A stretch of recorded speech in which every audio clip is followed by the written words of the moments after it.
Hi everyone! It's pamper time! Well, tapos na ang Valentine's Day, pero para sa aming mag-asawa, araw-araw Valentine's Day. Kung merong me time, pero sa amin dapat we time. Hindi lang dapat ako ang maayos at malinis tignan, dapat yung asawa ko din. Meron kaming na-discover na mas malapit dito sa 13 Martires. Dito siya located sa Aricais Building, 2nd floor, Sanya Maholtan sa 13 Martires, Cavite. Above Turmart lang siya. So pagpasok nga namin, maganda ang ambience ng place nila, maaliwalas at cozy. Ang importante doon, malinis at mababait ang staff nails ng Eyelash Ruby. Kaya nga naman, hindi ko na matiis tignan yung pangit kong eyelash na ako lang ang gumawa. Humiga talaga ako at agad for removal at para makabit ang yung eyelash extension ko since alam kong matagal ang proseso nito. Pero syempre, super happy ako at satisfied sa eyelash ko ngayon. So habang hinihintay ako ng asawa kong magpa-eyelash, nagpa-foods pa, package na nga siya.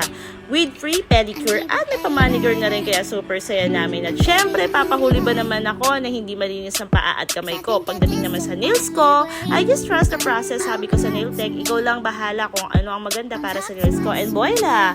Para naman talaga akong Disney princess sa kinalabasan ng kuko ko. Super affordable at madali pong mapuntahan ng shop nila since along the highway siya. So lahat ng taga-Tansa at Tres Matres na naghahanap ng mura but quality ang services, dito lang yan sa Nails and Eyelash by Ruby. I got some Asia, is your thing? You throw in the morning. My body's calling you.